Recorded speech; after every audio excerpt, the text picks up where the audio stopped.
Welcome to an empowering and transformative season of Yoga Corner Chats. Join me, Shelby Phoenix, your host and guide, as we embark on a journey of inspiration, growth, and self-discovery. This season, we're diving into the worlds of wellness and entrepreneurship, bringing you captivating conversations with extraordinary women who are making their mark in these realms. Each week, we'll explore the stories, insights, and wisdom of our remarkable guests, delving into their personal journeys and uncovering the secrets to cultivating a more balanced and fulfilling life. From yoga teachers to life coaches, therapists to entrepreneurs, each guest will bring their unique perspectives and experiences, offering invaluable guidance for navigating the paths of wellness and entrepreneurship with grace and resilience. At Yoga Corner Chats, we believe the power of women supporting and uplifting one another. We celebrate the diversity of our guests and their expertise, creating a space where their voices can shine brightly.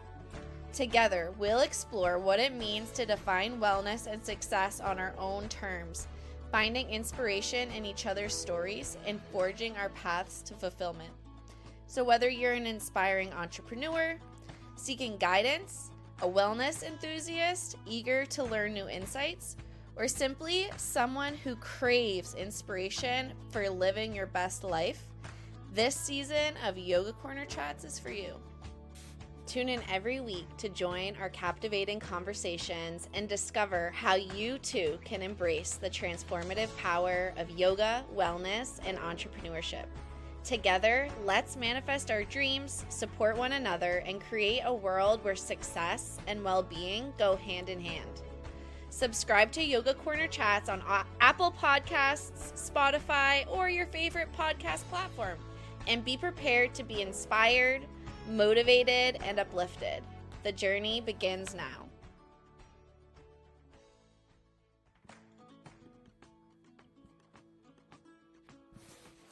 Welcome back. Today, I am absolutely thrilled to introduce you to our special guest, Hannah Carbonneau. This enlightening conversation with Hannah is a true gem from our archives, recorded on October 14th, 2021. Hannah is a remarkable individual who wears many hats in her mission to support others in their journey of personal growth and empowerment. As a postpartum doula, Reiki master, and intuitive, she brings a unique blend of expertise and skills to her work. Her genuine desire to show up authentically and help others do the same is truly inspiring. During our heartfelt discussion, Hannah shares her profound insights on navigating grief and holding space for those experiencing loss. We explore the importance of providing comfort, empathy, and support to individuals during times of profound sorrow. Hannah's wisdom and compassionate approach shed light on how we can be a source of solace for our loved ones during their healing process. Drawing upon her experience as a postpartum doula, Hannah offers invaluable guidance on supporting individuals who have experienced pregnancy or infant loss. Her compassionate perspective and practical advice provide a beacon of hope and understanding to those who may be going through such a deeply challenging journey. Our conversation with Hannah is a powerful testament to the resilience of the human spirit and the transformative power of holding space for one another. Get ready to revisit this touching conversation from October 2021 as we delve into the depths of grief, compassion, and the importance of being there for one another. So without further ado, let's journey back in time to our conversation with the amazing Hannah Carbonneau. Prepare to be guided, inspired, and equipped with tools to hold space for those who need it the most. Enjoy. I'm really good. I'm really excited to be here and share about me. And I love your work, so I admire you. And I think it's never a bad thing to share and collaborate with as many powerful women as possible. So I was wondering if it's okay. I like to kind of start these interviews and any like sort of conversations I'm having like this with just a couple deep breaths so we can get grounded. Is that okay with you? Sure. All right. So it's up to you what's ever comfortable Mm-hmm. if you want to close your eyes. And I invite everyone who's watching to join us. Settle into your seat. Let your shoulders drop back, your spine. Empty out all your air. And take a deep inhale through your nose, filling up your chest, letting your belly rise, filling up to your collarbones. And then a slow, gentle exhale out your nose.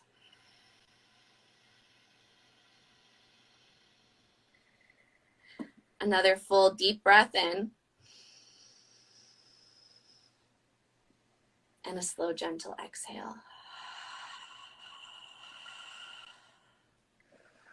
One last deep breath.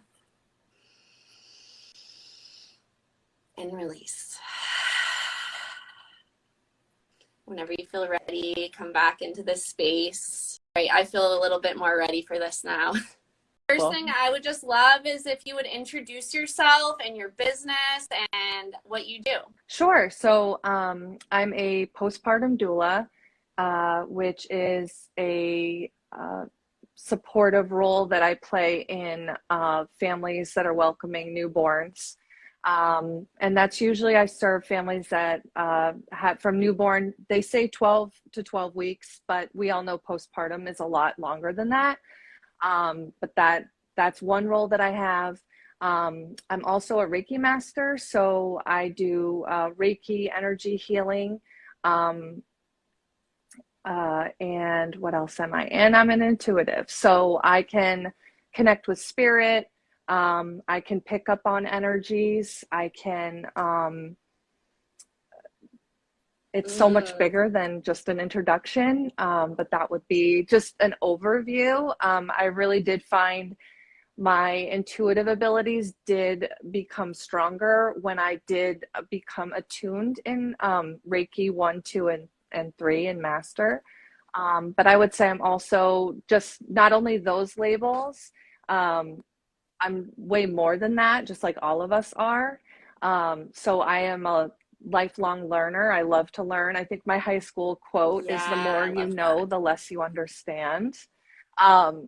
And so I'm always looking and trying to look at all sides of life, be empathetic to people, see people for where they are in their life, not try to talk to anybody out of anything.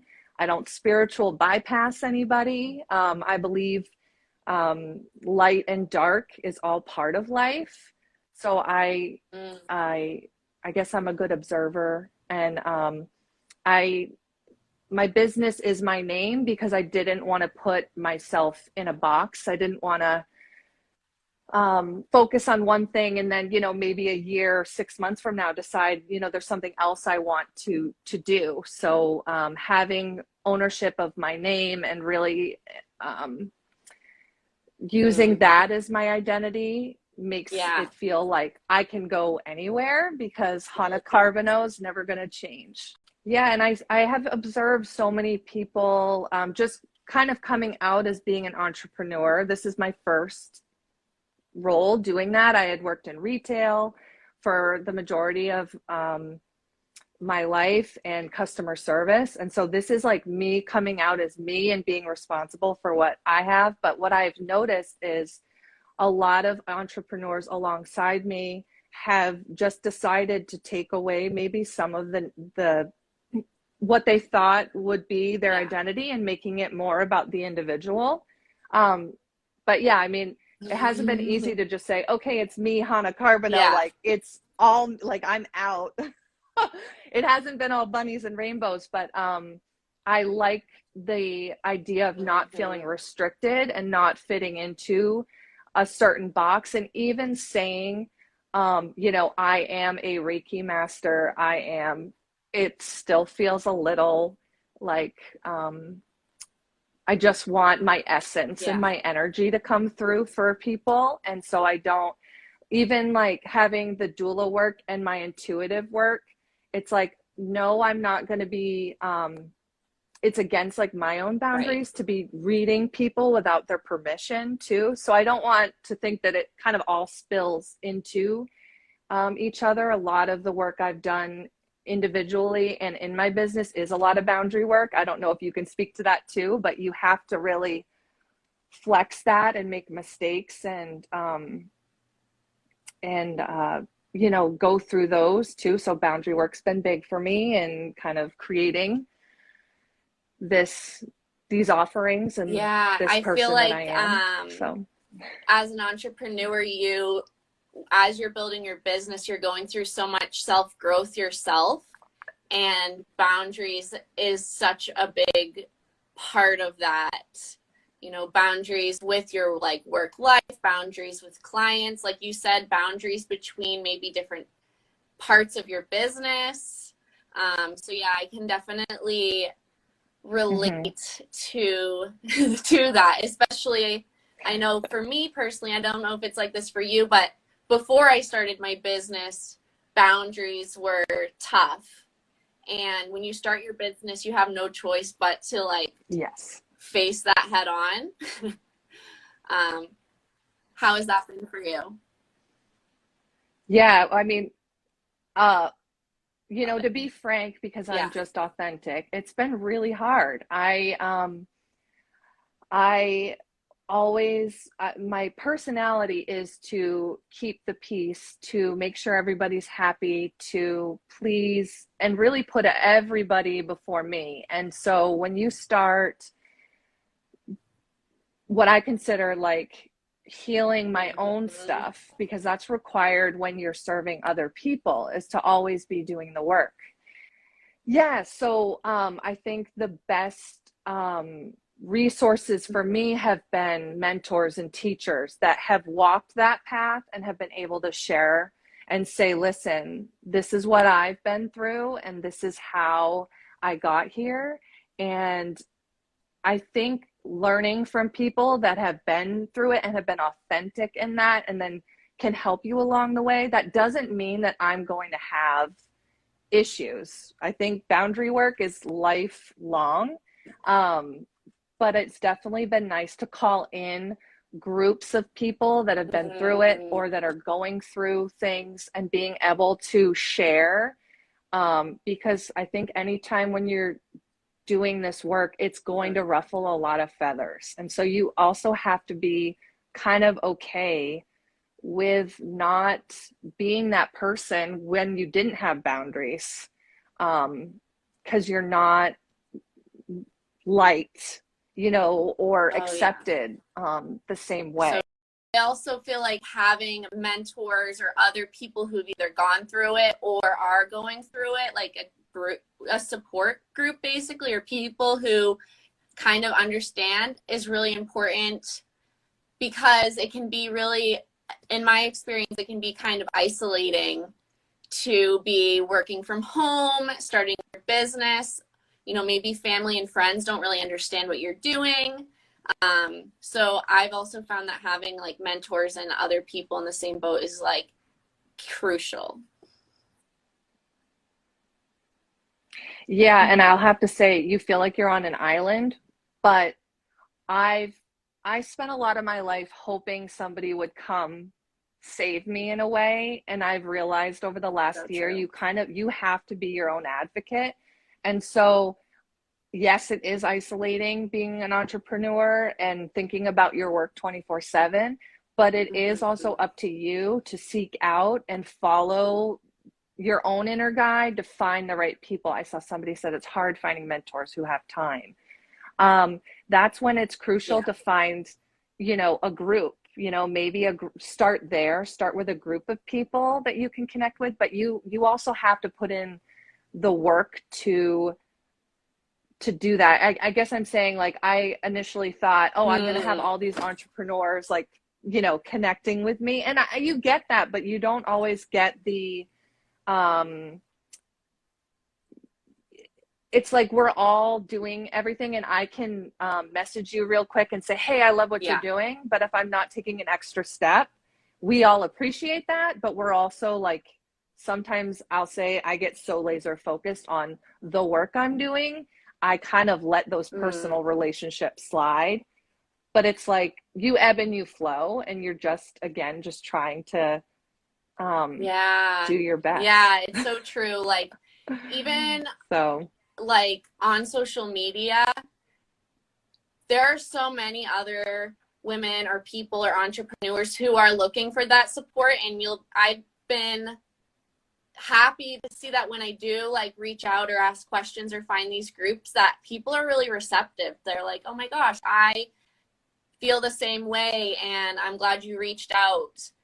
Like even you and I, like, this is our first real conversation, but I feel like, just reaching out to someone and saying, "Hey, I want to collaborate on something," like very rarely people have said no, or, felt like I was like intruding on them. Like, I feel like all of us want and need the support. yeah. I think, I don't know. I mean, there's no guidebook, clearly. Maybe there are books, but I don't have the time to read them about entrepreneurship, right? And so it does take some grit from and it's a lot of shadow work, and it's a lot of boundary work, and it's what do they call this little square? Instagram is not going to show you everything. I was just meeting with a few friends, and we were just saying there's just no way you can get the full picture. I mean, Right. I could have been crying right before this, and you would never know. I wasn't, but I'd be honest if I was. And so there's just no way to really get a grasp without getting vulnerable, which has So also true. been something I've been flexing and saying to somebody like-minded, like, I'm having a hard time navigating this. It feels lonely. And I think some of it is kind of supposed to, because the other hard part about this is looking to what others are doing is going to be a challenge. You really have to try to stay focused, and what do they say? Stay in your lane, because we all have so many different things to offer. Even if they look the same, Right. our energy is going to just be so different in delivering that. So, yeah. Yeah. I was wondering if you might share a little bit about your own wellness journey and kind of how you came into this work. I don't know if I've done an elevator speech on like how I got here, but I'll say that most of when it started, like I have described, has been through motherhood. It was 2012 when I had my first pregnancy and loss. And that was my first experience, which was really, it made me so angry and so upset, because I thought, my mom never told me this was possible. I got that like Dumbo scene of the baby getting delivered, and it almost felt like when my pregnancy was lost, I was just shattered, okay, and just in this really awful place. And I ended up getting pregnant soon after, just kind of numbing through and being like, okay. And having my first daughter was just life-changing. I started looking at my family dynamics, my history, my childhood. I was overwhelmed. I was stressed. I was putting everybody before me. My worth was just as low could be. I loved my child. I didn't have any connections, any problem, connecting with her. I know some people during stressful, postpartums can feel a real disconnection, and that wasn't my case. And then this is going to be very like quick because it's a lot, but then we navigated trying for another child, and then I ended up having a really traumatic, what I would consider a birth at home, but a miscarriage at 12 weeks. And that just, I came to so many realizations. Like, I kept I took it as a sign, but it in such a confusing way, because it was such a big heartache. anybody who knows when they get pregnant, even at 4 weeks, 3 weeks, however many weeks, you know, when your body, you already start imagining what your plans are, what hospital, maybe what your baby might look like. And so at any stage, it is just absolutely devastating. And I'll just say that on behalf of anybody who has been, and then some people do actually find relief too, but that wasn't the case for me. So after that really bad miscarriage at home, I just, I knew I had to put myself first. I knew that I was almost using the pregnancy when I knew it was still okay as an excuse to kind of put my life on pause. And so then I started navigating, calling in support. So I was going to acupuncture, I was going to hypnotherapy, I was, I don't think I had gone to talk therapy then, but I was reaching out, I was trying to go to support groups, and I was trying to just navigate who I was and what I was doing and why I was here. I mean, it made me question everything. And so then what happened? Then I had explained this in my bio that I had gone to acupuncture. And, you know, I think about it when you're at acupuncture, if you've ever had it before, it's like yoga where you're like feeling so grounded and centered. And I just heard this doula in my head as I'm laying there over and over and over again. So I went home and I Googled what doula work was. And then I found, it was wild. And I was like, and there was a doula trainer. And again, there's a difference between a birth doula and a postpartum doula.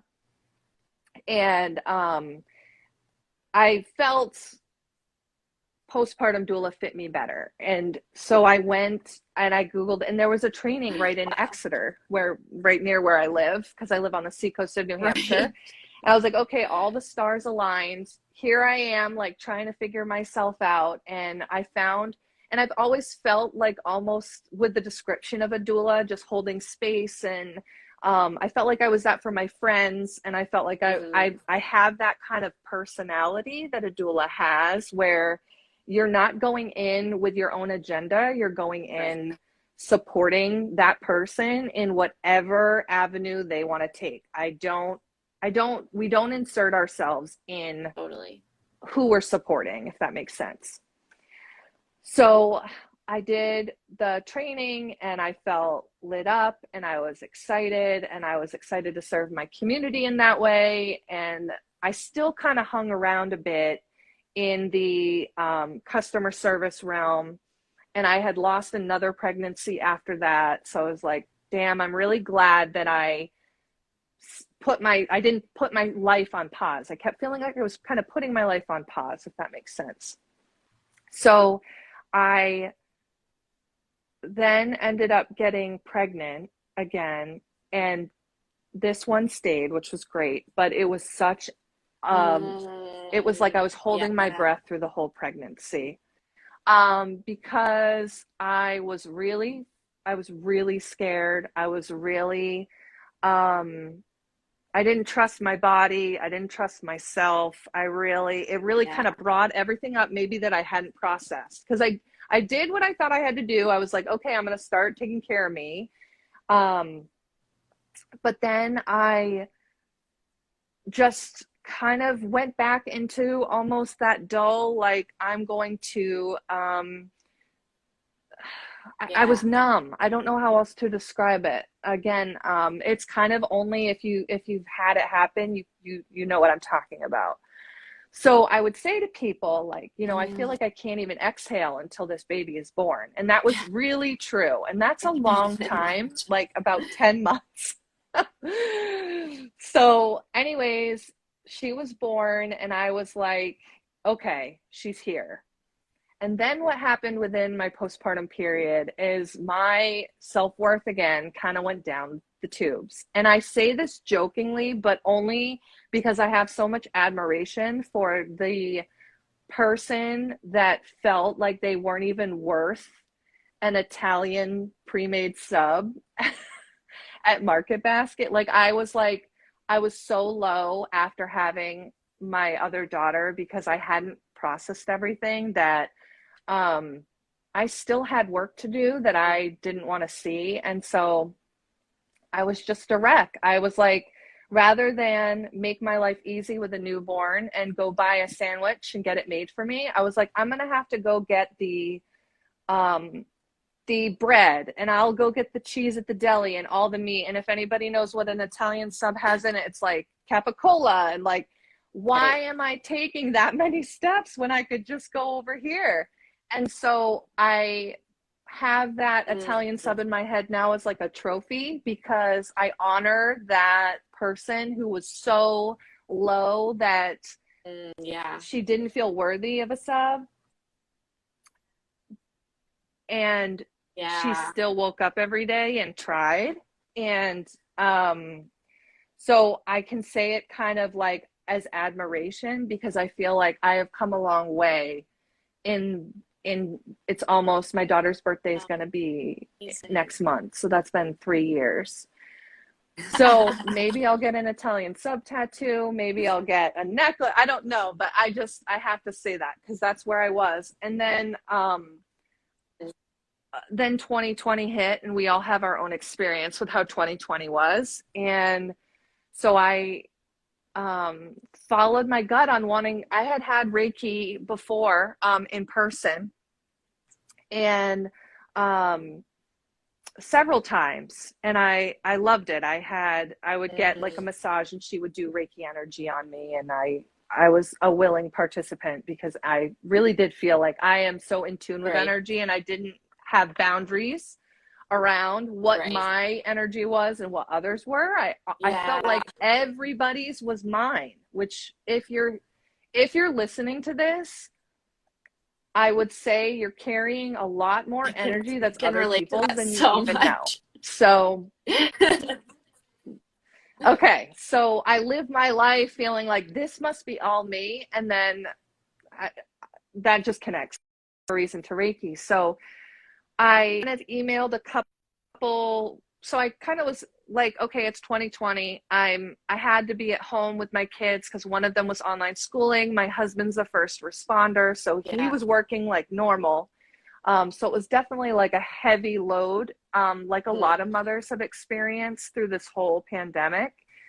And I thought, I want to take some time for me. I started after the Italian sub story that I told. I got in therapy. I'm still in therapy because I think it's the best thing for anybody that wants support. I feel like you have to get it everywhere you can. And part of my job too is connecting people to resources, whether you're my Reiki client or my doula client. Like, I feel like I'm a bridge as a person and a connector anyways. So that's part of working with me. But also I practice what I preach. I'm not going to say, I'm giving you all these resources and I'm not trying to take advantage of, the support I can have as being your support. So anyway, so I kind of emailed around to find a Reiki practitioner that was teaching, and through COVID, who knew if you were, where or who you were teaching. And I didn't hear back from some emails. And then I ended up finding a program through a local person in Maine, Kelly Rich, who's like I love her so much. And she's been an amazing support and mentor for me. But she taught Reiki. I did Reiki 1, 2, and 3 with her and Master. And then she incorporated the intuitive piece, which was for me at face value when I started, just tuning in to yourself, grounding, probably similar to, like what I think of with yoga, like just really being in your body, understanding. And that also helps when first of all, the first step in being Reiki attuned is heal thyself. So if you're in the wellness field and you're not, I would be a little wary working with anybody that's not doing the work or not showing their human side. Red flag for me. And I didn't think about it until you're in this field. So anyways, I did all the Reiki 1, 2, and 3, and I will say it was not it wasn't all bunnies and rainbows. Because you're having to look at everything, and I got like crisis symptoms. I don't know if you're like aware with that, but like through the attunements, sometimes you can get like your body, your physical body, sometimes is purging energy that's stagnant and needs to move. And if I'm what I'm considered, when the Reiki's not coming from me, I'm the conduit. So if I'm being attuned, then I need whatever is going to stop that from flowing through me to be gone. And it was not an easy process. And I think, having the label of Reiki master to me, like, I was like, master, okay. But my teacher was she's so great. It just means I'm committed to learning. I'm committed to learning Reiki. I mean, it's not possible. It takes lifetimes sometimes to integrate all that we learn within Reiki. But when you see Reiki master, I don't want you to be like, try to take the judgment back just a little bit, because it just means I'm committed to incorporating Reiki. It doesn't necessarily have to be out in the public. It can be just in my personal life. But that's a commitment I decided to make when I did it. And then through the Reiki work, I ended up connecting with spirit during Reiki sessions, and things that so before I start a session, because my mind runs so much anyways, I sit down with a notepad. And again, I only do this if you sign up for a session with me, you're giving me permission to be in your energy.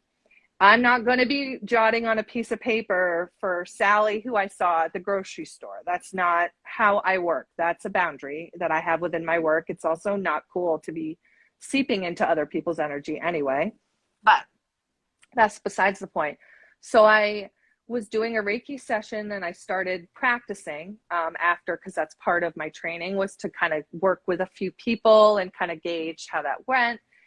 And I start writing down things I didn't understand. And so I have them on paper. So then when I do the energy reading or do the Reiki energy, I can chat, we can talk about the intention, and then we go from there. And then I share at the end kind of what I jotted down or what I picked up, and then anything through the session. And this client of mine was like, and when I'm doing it, I'm not realizing what I'm doing, because this is not, I don't know many people talk about this kind of like in between weird place where you're realizing your gifts. But it was literally like I'm writing down certain characteristics, and I'm seeing images, and I'm referencing a show with a character's name in it that had a connection to this person, and I'm mentioning an animal, and so I'm reading her this, and she's like, that's my dad. And this is a stone he wore as a ring. And this is an animal I saw the other day and thought maybe it'd be him. And it was like, so then I was like, okay, this is so much bigger than me. And this is exactly why I have to do the work for me, so that I can be this channel for that energy that brings these messages to people, that can bring peace or whatever. And again, there'll probably be a day where I deliver something that's not going to be received well, and I also have to be prepared for that. So that's my journey. I had done a in-person support group before, the whole world shut down, supporting an intimate group of women. And I will say that we don't ever forget. It doesn't matter how many years, and we don't ever forget the things and the ways that people didn't hold space for us, which almost adds to the grief, which is so sad. But I hope that the way that life is going is that we really start getting comfortable with the uncomfortable, because I've had so many people reach out to me knowing that I have done this kind of work, um, and say, what do I say to a friend? And this could go for any sort of um, Right. death or with anyone, because I'll say the gravity of hurt for the child I lost felt like it was like my grandpa. Like if I can describe it to somebody who hasn't experienced it, it feels like a lifelong friend. And that might not make sense to people, but that's the only way I can try to equate the gravity of pain that's experienced for many women in all stages. And it is just a lot. So when people come to me and say, well, what can I say? What can I do? And I'm gonna say that the best thing to do is sit with that person. You don't have to have answers for them. The most supportive people in my life brought me food and let me cry and didn't tell me this was the plan or there must have been something wrong, or trying to kind of give me hope. I think the best thing to do, and I think we all know this, or maybe if we're not practicing this, the easiest way, I love that your cat's there. Totally. She feels the vibe. The easiest way, or he, sorry. The easiest way to move through pain is to sit with it. Okay? Which sucks. And I don't say it because I'm saying it's easy. I'm just saying that it's as simple as we don't have to have answers for people. If they're going through something really hard, just sit there. I think it's so, again, isolating to feel like if I'm on the phone with a family member and they're trying to tell me, this was all the will, I'm like, no, this doesn't seem fair to me, and I don't need you to tell me this was the plan. Like, nobody wants to hear that. So if you don't have space for that, if you feel like you're going to try to fix it for them, it's probably better that you're not in that space. And I'm just going to say that, because if you don't feel like you can make space for people, then it's probably not maybe your role. So you can write a card or send them a meal or get them support or some resources and say, hey, literally, when I had my group facilitated and I was creating this space for mostly women, I did try to invite partners, because I'm not going to say for my experience, my husband suffered quite a bit. And I want to say there's not a lot of recognition for partners in this too. But every single person that came to my meeting wasn't anybody that sought it out. They were the ones, their friend or their family member saw it and said, hey, this looks like this would be super supportive for you. So I want us all to remember that when we are, and that goes for anything. You see anybody going through a hard time and say, here's a resource. I think this place would be a great place to, talk to somebody or to learn more about it. Even things like that, because that gives the person the opportunity to say yes or to say no. And I think we all need to respect each other's own power and not try to take it away and fix it for them, because that's disempowering for a person going through the trenches. So yeah, I'm comfortable with the uncomfortable in my own life. At times it's a challenge, but I also just feel like it's so hard to find people that can hold space for you, that I want to be that for others. So I also want to flex joy and happiness and all that, but I want that to feel like we have to rush to that part before, because I know from my personal life that rushing through It's still there. It's still hanging out. And for whatever reason, birth and babies and bringing children into the world was what really Yeah. made me face my stuff and continue to face my stuff. I've never had children or any pregnancies before, so I'm a bit ignorant in this realm. But postpartum doulas, what they do is we learn like the nonverbal, obviously nonverbal and verbal because babies cry, but cues that, they're fascinating. Like fluttering of the eyes, whether their fist is open or shut. I mean, these are things all birthing people should be educated on. And I know for the future that this will be like the village, where this shouldn't be new information. This should be shared, and that's what doulas do now. And postpartum is so important. Because you're shifting, you're birthing a baby and you're birthing a new version of yourself, whether or not you're prepared for it. Your partnership is new, your identity is new, your baby is foreign, and you're like, I'm trying to figure this out. Who is this? Because every baby has its own personality. And so we also help with feeding, like bottle feeding, chest feeding, any way you want to feed your baby, we're there to support you. We do emotional support. We talk about boundary.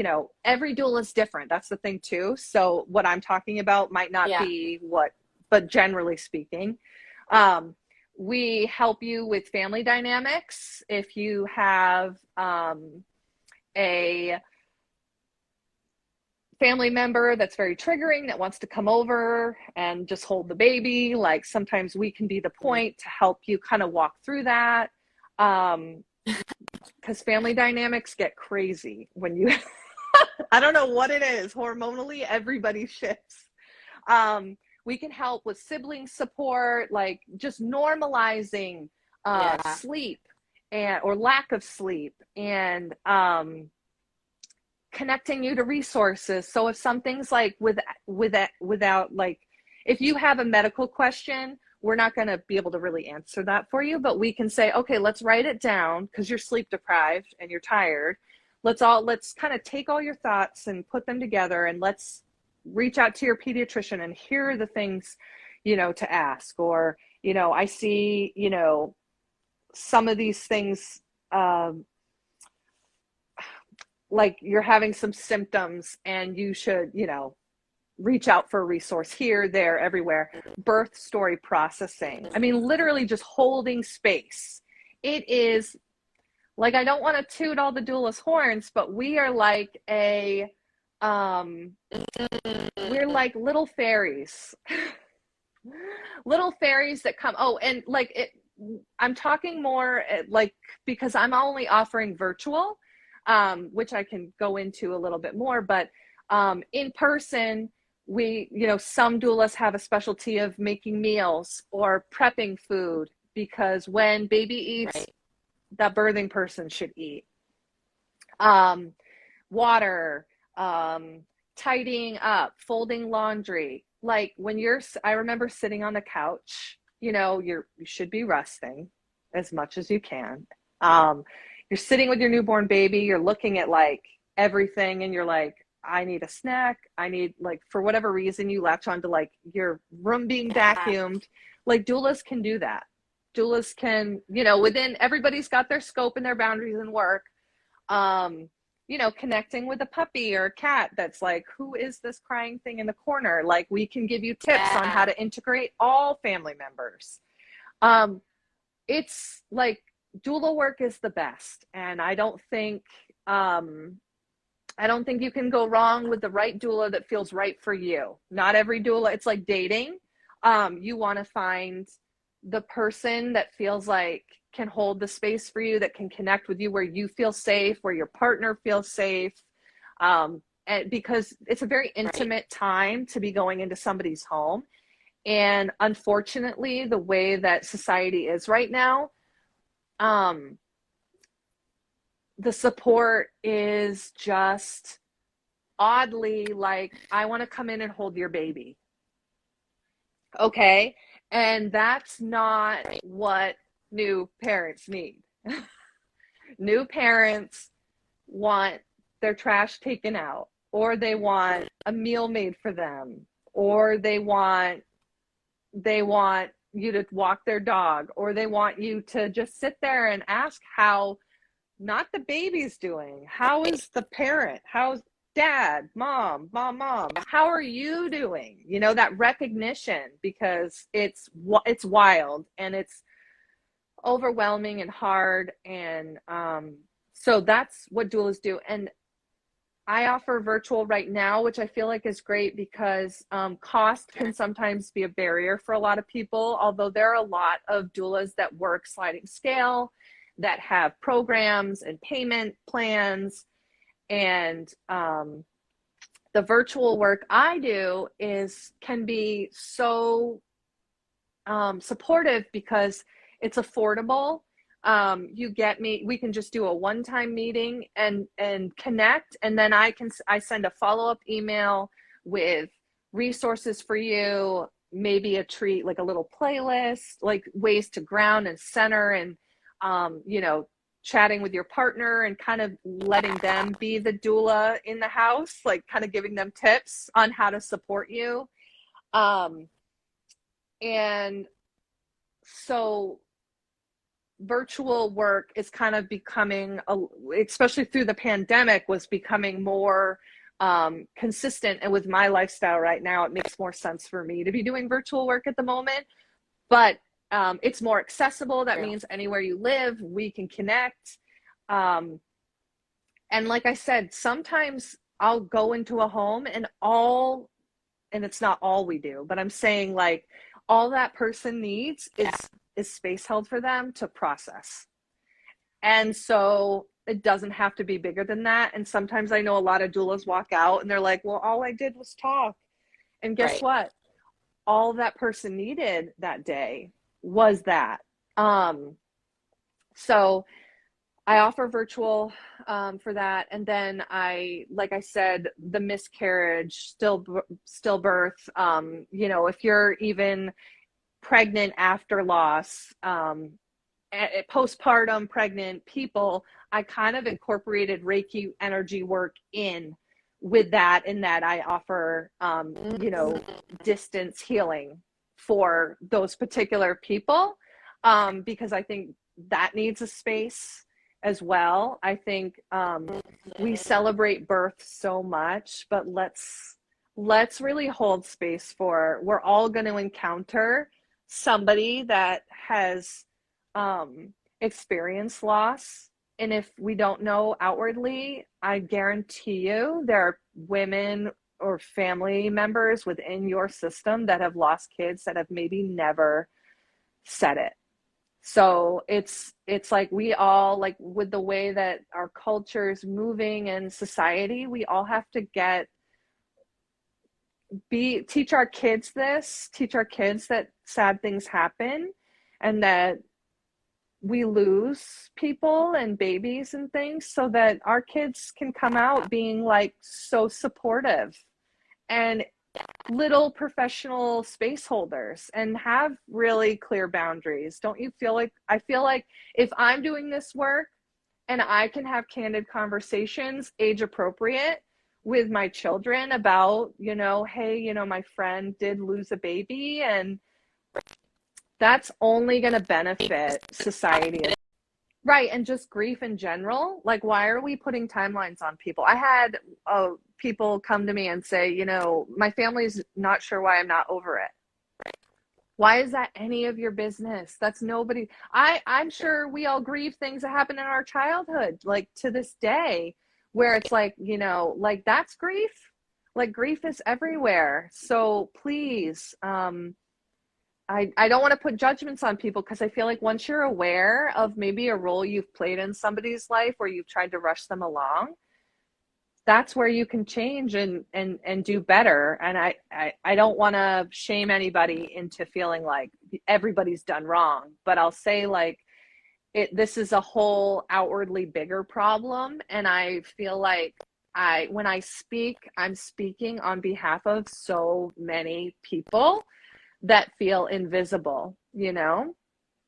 I didn't ever want to have to, I felt at times, and I feel lucky enough in a way to have had a death certificate for my child, because I felt like, is that the only way somebody's going to know I have been suffering? And that's how so many people feel. Like, do I have to have something tangible to show you the pain that I've had?